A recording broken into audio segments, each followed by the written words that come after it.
আশা করি সবাই ভালোই আছো, সুস্থ আছো।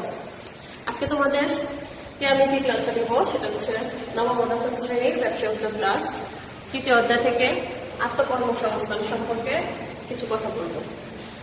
ফার্স্ট অফ আমরা জানি আত্মকর্মসংস্থান কি, এটার ধারণাটা নেই। আত্মকর্মসংস্থান হচ্ছে নিজের কর্মসংস্থান খুঁজে নেওয়াকে বা নিজের কর্মসংস্থান সৃষ্টি করাকে আত্মকর্মসংস্থান বলে। আর বইয়ের ভাষায় বা বিশদ অর্থে আত্মকর্মসংস্থান বলতে বোঝায় নিজস্ব পুঁজি অথবা ঋণ করা, স্বল্প সম্পদ, স্বল্প চিন্তা, জ্ঞান, বুদ্ধিমত্তা ও দক্ষতাকে কাজে লাগিয়ে ঝুঁকি সামনে রেখে আত্মপ্রচেষ্টায় জীবিকা অর্জনের মাধ্যমে কোনো কর্মসংস্থান সৃষ্টি করাকে আত্মকর্মসংস্থান বলে। তাহলে আমাদের কতটি বিষয় আসছে এখানে? নিজস্ব পুঁজি, ঋণ করা, স্বল্প সম্পদ, নিজস্ব চিন্তা, জ্ঞান, বুদ্ধিমত্তা, দক্ষতা এবং ন্যূনতম ঝুঁকি নিয়ে যে আত্মপ্রচেষ্টা করার প্রক্রিয়া, সেটাই হচ্ছে আমাদের আত্মকর্মসংস্থান। ব্যবসা উদ্যোগের সাথে আত্মকর্মসংস্থানের সম্পর্ক খুবই নিবিড়। আত্মকর্মসংস্থানের ক্ষেত্রে একজন ব্যক্তি নিজের কর্মসংস্থান চিন্তা করে কাজে হাত দেন। একজন আত্মকর্মসংস্থানকারী ব্যক্তি তখনই একজন উদ্যোক্তা পরিণত হবে যখন তিনি নিজের কর্মসংস্থানের পাশাপাশি সমাজের আরো কয়েকজন কর্মসংস্থানের চিন্তা নিয়ে কাজ শুরু করেন এবং ঝুঁকি আছে জেনেও এগিয়ে যান, একটি প্রতিষ্ঠান গড়ে তোলেন। সেক্ষেত্রে সকল ব্যবসায়িক উদ্যোক্তাকারীদের আত্মকর্মসংস্থানকারী বলা গেলেও সকল আত্মকর্মসংস্থানকারী ব্যবসা উদ্যোক্তা বলা যায় না। তাহলে তোমাদের এখানে একটা প্রশ্ন সৃষ্টি হলো, দেখো যে সকল ব্যবসা উদ্যোক্তাকে আত্মকর্মসংস্থানকারী বলা গেলেও সকল আত্মকর্মসংস্থানকারীকে ব্যবসা উদ্যোক্তা বলা যায় না, এটা ব্যাখ্যা করো। আত্মকর্মসংস্থান আমাদের দেশ হলো বাংলাদেশ হলো উন্নয়নশীল দেশ। আর এই উন্নয়নশীল দেশে আদমশুমারি গৃহগণনা 2011 সালের হিসাব অনুযায়ী 2012 সালের 16 জুলাই দেশের অনুমিত লোক সংখ্যা ছিল প্রায় 15,25,18,015 জন এবং মোট জনসংখ্যার প্রায় 80% ভাগ মানুষ গ্রামে বাস করে। বাংলাদেশের অর্থনৈতিক রিভিউ 2011 এর পরিসংখ্যান অনুযায়ী জাতীয় অর্থনীতির কৃষি খাতের অবদান 20% এবং শিল্প খাতে 30%, সেবা খাতে হলো 50%। কিন্তু জনসংখ্যা দ্রুত হারে বৃদ্ধির প্রবণতা, অর্থনৈতিক অনগ্রসরতা ও চাহিদার তুলনায় কর্মসংস্থানের সীমিত সুযোগের জন্য দেশের বেকার সমস্যা দিন দিন বেড়েই চলছে। বাংলাদেশের পরিসংখ্যান ব্যুরোর প্রতিবেদন 2010 এর মতে বাংলাদেশের মোট কর্মহীন লোকের সংখ্যা হচ্ছে 26 লক্ষ। দেশের মোট শ্রম শক্তির পরিমাণ 5,67,00,000, যাদের 1/3 হচ্ছে আমাদের দেশের বেকার যুবক যুবতীরা। বিশাল কর্মক্ষম বেকার জনগোষ্ঠীকে মজুরি ও বেতন ভিত্তিক চাকুরির মাধ্যমে কাজে লাগানো সম্ভব, আর প্রয়োজন হয় আমাদের আত্মকর্মসংস্থান। আর এই আত্মকর্মসংস্থানের মাধ্যমেই বেকার যুবক যুবতীরা তাদের কর্মসংস্থানের সংগঠন করতে পারে। তারপর আমরা এখন দেখবো আত্মকর্মসংস্থানের প্রয়োজনীয়তা সম্পর্কে। আমাদের আত্মকর্মসংস্থান প্রয়োজন কেন? আত্মকর্মসংস্থানকে আমরা সম্ভবতই 3 ভাগে ভাগ করতে পারি। কর্মসংস্থান প্রধানত 3 ভাগে ভাগ করা যায়: মজুরি বা বেতন ভিত্তিক আত্মকর্মসংস্থান ও ব্যবসায়। কর্মসংস্থানের প্রধান উৎস আবার 2 প্রকার: সরকারি প্রতিষ্ঠান আর বেসরকারি প্রতিষ্ঠান। জনসংখ্যা বৃদ্ধির সাথে সাথে শ্রমজীবী ও চাকরিজীবী লোকের সংখ্যা বৃদ্ধি পায়। কর্মসংস্থানের চাহিদা যে হারে বৃদ্ধি পায় সেই হারে কর্মসংস্থানের সংখ্যা বৃদ্ধি পাচ্ছে। অন্যান্য পেশার সাথে সম্ভাবনা সীমিত, কিন্তু আত্মকর্মসংস্থান থেকে প্রাপ্ত আয় প্রথম দিকে সীমিত এবং অনিশ্চিত হলেও পরবর্তীতে এই পেশা থেকে আয় বৃদ্ধির সম্ভাবনা অসীম। বর্তমানে আত্মকর্মসংস্থানের আওতা ব্যাপকভাবে বৃদ্ধি পেয়েছে। আগের তুলনায় বর্তমানে আত্মকর্মসংস্থানে নিয়োজিত ব্যক্তিদের সামাজিক মর্যাদাও বৃদ্ধি পেয়েছে। আত্মকর্মসংস্থানের সবচেয়ে বড় মূলধন হচ্ছে নিজের দক্ষতা, যেটা নিজের পুঁজি। সবচেয়ে বড় হচ্ছে 2টি হাত, নিজের দক্ষতা, মনোবল। যেটা কর্মসংস্থানের জন্য যে যন্ত্রপাতি ও কাঁচামাল প্রয়োজন হয় তার অর্থ সংস্থান করাই অনেক সহজ। আত্মকর্মসংস্থান একটি স্বাধীন পেশা, আর এই ব্যবসা যেহেতু অনেক সময় নিজের বাড়িতে বা জমিতে করা যায়, সেহেতু আলাদা এর খরচ পড়ে না।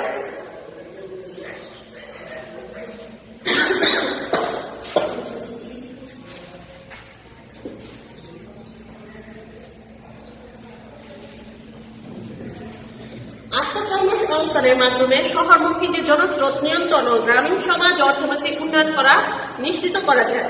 আত্মকর্মসংস্থানের মানসিকতা ও যুব সমাজকে দেশপ্রেমে উদ্বুদ্ধ করা যায় এবং স্বেচ্ছামূলক কাজে উৎসাহিত করা যায়। আত্মকর্মসংস্থানের জন্য বয়স কোনো সমস্যা নয়, এর মাধ্যমে যে কোনো বয়সের মানুষ তাদের দক্ষতা অনুযায়ী অর্থ উপার্জন করতে পারে। বাংলাদেশের জনসংখ্যা বেশি হওয়ার জন্য সুপ্রিয় শিক্ষার্থীরা, কেমন আছো সবাই? আশা করি সবাই ভালোই আছো, সুস্থ আছো। আজকে তোমাদের আমি যে ক্লাসটা দিব সেটা হচ্ছে নবম ও দশম শ্রেণীর ব্যবসায় ক্লাস, তৃতীয় অধ্যায় থেকে আত্মকর্মসংস্থান সম্পর্কে কিছু কথা বলবো। ফার্স্ট অফ আমরা জানি আত্মকর্মসংস্থান কি, এটার ধারণাটা নেই। আত্মকর্মসংস্থান হচ্ছে নিজের কর্মসংস্থান খুঁজে নেওয়াকে বা নিজের কর্মসংস্থান সৃষ্টি করাকে আত্মকর্মসংস্থান বলে। আর বইয়ের ভাষায় বা বিশদ অর্থে আত্মকর্মসংস্থান বলতে বোঝায় নিজস্ব পুঁজি অথবা ঋণ করা, স্বল্প সম্পদ, স্বল্প চিন্তা, জ্ঞান, বুদ্ধিমত্তা ও দক্ষতাকে কাজে লাগিয়ে ঝুঁকি সামনে রেখে আত্মপ্রচেষ্টায় জীবিকা অর্জনের মাধ্যমে কোনো কর্মসংস্থান সৃষ্টি করাকে আত্মকর্মসংস্থান বলে। তাহলে আমাদের কতটি বিষয় আছে এখানে? নিজস্ব পুঁজি, ঋণ করা, স্বল্প সম্পদ, নিজস্ব চিন্তা, জ্ঞান, বুদ্ধিমত্তা, দক্ষতা এবং ন্যূনতম ঝুঁকি নিয়ে যে আত্মপ্রচেষ্টা করার প্রক্রিয়া, সেটাই হচ্ছে আমাদের আত্মকর্মসংস্থান। ব্যবসা উদ্যোগের সাথে আত্মকর্মসংস্থানের সম্পর্ক খুবই নিবিড়। আত্মকর্মসংস্থানের ক্ষেত্রে একজন ব্যক্তি নিজের কর্মসংস্থান চিন্তা করে কাজে হাত দেন। একজন আত্মকর্মসংস্থানকারী ব্যক্তি তখনই একজন উদ্যোক্তা পরিণত হবে যখন তিনি নিজের কর্মসংস্থানের পাশাপাশি সমাজের আরো কয়েকজন কর্মসংস্থানের চিন্তা নিয়ে কাজ শুরু করেন এবং ঝুঁকি আছে জেনেও এগিয়ে যান। একটি প্রতিষ্ঠান গড়ে তোলেন। সেক্ষেত্রে সকল ব্যবসায়িক উদ্যোক্তাকারীদের আত্মকর্মসংস্থানকারী বলা গেলেও সকল আত্মকর্মসংস্থানকারী ব্যবসা উদ্যোক্তা বলা যায় না। তাহলে তোমাদের এখানে একটা প্রশ্ন সৃষ্টি হলো, দেখো যে সকল ব্যবসা উদ্যোক্তাকে আত্মকর্মসংস্থানকারী বলা গেলেও সকল আত্মকর্মসংস্থানকারীকে ব্যবসা উদ্যোক্তা বলা যায় না, এটা ব্যাখ্যা করো। আত্মকর্মসংস্থান আমাদের দেশ হলো বাংলাদেশ হলো উন্নয়নশীল দেশ। আর এই উন্নয়নশীল দেশে আদমশুমারি গৃহ গণনা 2011 সালের হিসাব অনুযায়ী 2012 সালের 16 জুলাই দেশের অনুমিত লোক সংখ্যা ছিল প্রায় 15,25,18,015 জন এবং মোট জনসংখ্যার প্রায় 80% ভাগ মানুষ গ্রামে বাস করে। বাংলাদেশের অর্থনৈতিক রিভিউ 2011 এর পরিসংখ্যান অনুযায়ী জাতীয় অর্থনীতির কৃষি খাতের অবদান 20% এবং শিল্প খাতে 30%, সেবা খাতে হলো 50%। কিন্তু জনসংখ্যা দ্রুত হারে বৃদ্ধির প্রবণতা, অর্থনৈতিক অনগ্রসরতা ও চাহিদার তুলনায় কর্মসংস্থানের সীমিত সুযোগের জন্য দেশের বেকার সমস্যা দিন দিন বেড়েই চলছে। বাংলাদেশের পরিসংখ্যান ব্যুরোর প্রতিবেদন 2010 এর মতে বাংলাদেশের মোট কর্মহীন লোকের সংখ্যা হচ্ছে 26 লক্ষ। দেশের মোট শ্রম শক্তির পরিমাণ 5,67,00,000, যাদের 1/3 হচ্ছে আমাদের দেশের বেকার যুবক যুবতীরা। বিশাল কর্মক্ষম বেকার জনগোষ্ঠীকে মজুরি ও বেতন ভিত্তিক চাকুরির মাধ্যমে কাজে লাগানো সম্ভব। আর প্রয়োজন হয় আমাদের আত্মকর্মসংস্থান। আর এই আত্মকর্মসংস্থানের মাধ্যমেই বেকার যুবক যুবতীরা তাদের কর্মসংস্থানের সংগঠন করতে পারে। তারপর আমরা এখন দেখবো আত্মকর্মসংস্থানের প্রয়োজনীয়তা সম্পর্কে। আমাদের আত্মকর্মসংস্থান প্রয়োজন কেন? আত্মকর্মসংস্থানকে আমরা সম্ভবতই 3 ভাগে ভাগ করতে পারি।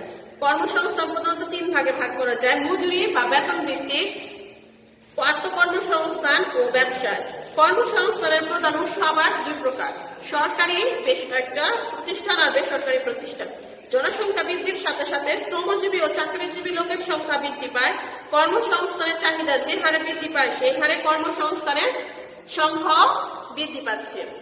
অন্যান্য পেশার সাথে সম্ভাবনা সীমিত, কিন্তু আত্মকর্মসংস্থান থেকে প্রাপ্ত আয় প্রথম দিকে সীমিত এবং অনিশ্চিত হলেও পরবর্তীতে এই পেশা থেকে আয় বৃদ্ধির সম্ভাবনা অসীম।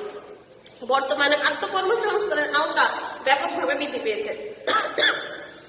আগের তুলনায় বর্তমানে আত্মকর্মসংস্থানে নিয়োজিত ব্যক্তিদের সামাজিক মর্যাদাও বৃদ্ধি পেয়েছে। আত্মকর্মসংস্থানের সবচেয়ে বড় মূলধন হচ্ছে নিজের দক্ষতা, যেটা নিজের পুঁজি। সবচেয়ে বড় হচ্ছে দুটি হাত, নিজের দক্ষতা, মনোবল যেটা। কর্মসংস্থানের জন্য যে যন্ত্রপাতি ও কাঁচামাল প্রয়োজন হয় তার অর্থ সংস্থান করাই অনেক সহজ। আত্মকর্মসংস্থান একটি স্বাধীন পেশা, আর এই ব্যবসা যেহেতু অনেক সময় নিজের বাড়িতে বা জমিতে করা যায়, সেহেতু আলাদা এর খরচ পড়ে না।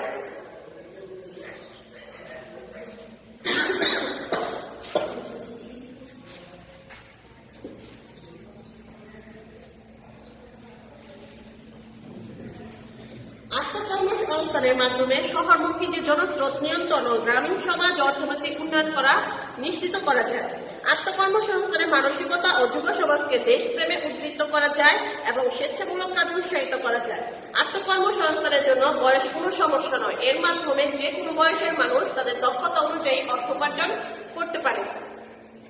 বাংলাদেশের জনসংখ্যা বেশি হওয়ার জন্য মজুরি অনেক কম, আবার আমাদের দেশের মৌসুমী বেকারত্বের সমস্যা প্রকট। এই সকল সমস্যা সমাধানে আত্মকর্মসংস্থানের গুরুত্বপূর্ণ অবদান রাখতে পারে। আত্মকর্মসংস্থানে নিয়োজিত থাকলে তরুণ সমাজ ও নানান সমাজ বিরোধীমূলক কাজে থেকে নিজেদের লিপ্ত না করে সমাজে দেশের উন্নয়নে অবদান রাখতে পারে। তাহলে আত্মকর্মসংস্থানের প্রয়োজনীয়তা সম্পর্কে আমরা জানতে পারলাম। এরপর আত্মকর্মসংস্থানের ক্ষেত্রে নির্বাচনের বিবেচ্য বিষয়গুলো কি কি সেই সম্পর্কে আমরা একটু জানি। আত্মকর্মসংস্থানের ক্ষেত্রে ব্যবসা পরিচালনার ক্ষেত্রে সাফল্য ও ব্যর্থতা অনেকাংশে নির্ভর করে আত্মকর্মসংস্থানের উপযুক্ত ক্ষেত্র নির্বাচনের উপর। তাই আত্মকর্মসংস্থানের উপযুক্ত ক্ষেত্র নির্বাচনের সময় নিম্নোক্ত বিষয়গুলোর প্রতি আমাদের লক্ষ্য রাখতে হবে। তাহলে বিষয়গুলো কি? বিষয়গুলো হচ্ছে সঠিক পণ্য নির্বাচন, প্রাথমিক মূলধন, পণ্যের চাহিদা নির্ধারণ, অভিজ্ঞতা, শিক্ষা, নিজের দুর্বলতাকে সম্পর্কে সজাগ থাকা, যৌথ উদ্যোগ, সঠিক কর্মী নির্বাচন, ব্যবসার স্থান নির্বাচন, সঠিক প্রযুক্তির ব্যবহার, দেশের আর্থসামাজিক ও রাজনৈতিক অবস্থা সম্পর্কে অবহিত থাকা, ব্যবসার ঝুঁকি মোকাবেলা উপায় অবলম্বন,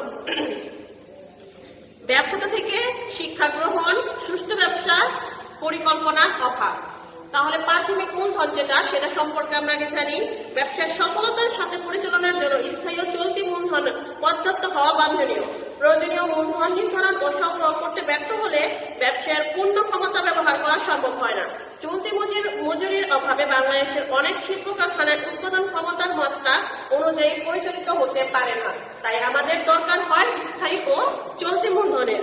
সঠিক পণ্য নির্বাচন, ব্যবসার জন্য সঠিক পণ্য নির্বাচন সাফল্য লাভের অন্যতম পূর্বশর্ত। পণ্য নির্বাচনের পূর্বে বাজারের পণ্যটির চাহিদা ও গ্রহণযোগ্যতা যথাযথভাবে নিরূপণ করতে হবে। পণ্যের চাহিদা নির্বাচন, বাজার জরিপ অন্যান্য পদ্ধতির মাধ্যমে পণ্যের চাহিদা নিরূপণ ও ব্যবসার সাফল্যের গুরুত্বপূর্ণ শর্ত। তাছাড়া পণ্যের বাজারের পরিধি ও বাজারজাতকরণের কৌশল পূর্বেই যথাযথভাবে নিরূপণ করতে হবে। অভিজ্ঞতা ও শিক্ষা, উদ্যোক্তাদের ব্যবসা সম্পর্কে পূর্ব অভিজ্ঞতা ও ব্যবস্থাপনা সম্পর্কে উপযুক্ত শিক্ষা ব্যবসা সফল হতে সাহায্য করে। গবেষণার ফল থেকে দেখা গেছে কোনো ব্যবসার ব্যর্থতার প্রধান কারণ হচ্ছে মালিকের পূর্ব অভিজ্ঞতার অভাব বা কোনো ব্যবস্থাপনা কলা কৌশলের সম্বন্ধে জ্ঞানের অভাব। নিজের দুর্বলতা সম্পর্কে সজাগ থাকা, শিল্প উদ্যোক্তাদের যদি তাদের নিজের শক্তিমত্তা ও দুর্বলতা সম্পর্কে সজাগ থাকেন তাহলে ব্যবসা পরিচালনার ক্ষেত্রে সংকট এড়ানো সম্ভব। যৌথ উদ্যোগ, পারিবারিক সহযোগিতা ও যৌথ উদ্যোগ ব্যবসার সফলতা অর্জনের জন্য একটি গুরুত্বপূর্ণ উপাদান। যে সকল ব্যবসা যৌথ উদ্যোগে পরিচালিত আছে সে সকল ব্যবসায় বেশি সফল হতে দেখা যায়। সঠিক কর্ম নির্বাচন, ব্যবসা পরিচালনার জন্য যেসব কর্মী নিয়োগ করা হবে তাদের অবশ্যই যোগ্যতা সম্পন্ন ও স্বীয় দক্ষতা কাজে লাগাতে হবে। কাজে কর্মী নিয়োগের ক্ষেত্রে শিক্ষাগত যোগ্যতা, পেশাগত যোগ্যতা ও বিশ্বস্ততা প্রভৃতি মানদণ্ডের ভিত্তিতে যাচাই করে নির্বাচন করতে হবে। নিয়োগকৃত কর্মীকে সংশ্লিষ্ট বিষয়ে প্রশিক্ষণ দেওয়ার ব্যবস্থা করতে হবে। আবেগ দ্বারা তাড়িত হয়ে কোনো কর্মী নিয়োগ করা যাবে না। ব্যবসার স্থান নির্বাচন, ব্যবসার স্থান নির্বাচনের ক্ষেত্রে কাঁচামালের সহজলভ্যতা, বাজারজাতকরণের সুবিধা, অবকাঠামোগত সুবিধা প্রভৃতি সম্পর্কে বিশেষ লক্ষ্য রাখতে হবে। দেশের আর্থসামাজিক ও রাজনৈতিক অবস্থা সম্পর্কে অবহিত রাখা, দেশের অর্থনৈতিক অবস্থা বাংলা ব্যবসার সাফল্যকে প্রভাবিত করে। ক্ষুদ্র ব্যবসায়ীদের দেশের চলমান আর্থসামাজিক অবস্থা সম্পর্কে অবহিত থাকতে হবে এবং আলোকে ব্যবসায়িক সিদ্ধান্ত নিয়ে ব্যবসার ধারাবাহিকতা রক্ষা করতে হবে। অধিকন্তু ব্যবসায় সাফল্য লাভ করতে হলে সেই সব বিষয় আমাদের কার্যগুলি প্রভাবিত করে, সেই সব বিষয় আমাদের অবহিত করতে হবে।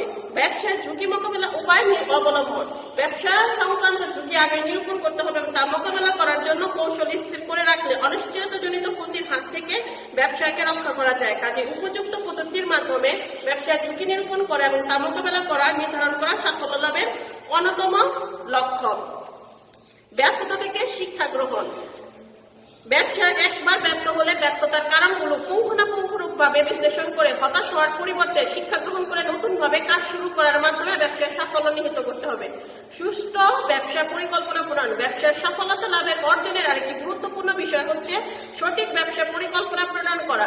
ব্যবসার হাত দেওয়ার পূর্বে ব্যবসার কাজ কখন কিভাবে তা করতে হবে তা অগ্রিম পরিকল্পনা করে রাখার নামই হচ্ছে পরিকল্পনা। ব্যবসা পরিচালনার ক্ষেত্রে পরিকল্পনা হচ্ছে দিক নির্দেশনার দলিল। পরিকল্পনা প্রণয়ন করে যত বেশি সমৃদ্ধ হবে ব্যবসা সফল নিশ্চয়তা তত হবে। তাহলে কর্মসংস্থানের ক্ষেত্রে বিবেচ্য বিষয়গুলো সম্পর্কে আমরা জানলাম। আজকে এই পর্যন্তই, গত ক্লাসে আবার দেখা হবে। ঘরে থাকবে, সুস্থ থাকবে। ধন্যবাদ সবাইকে।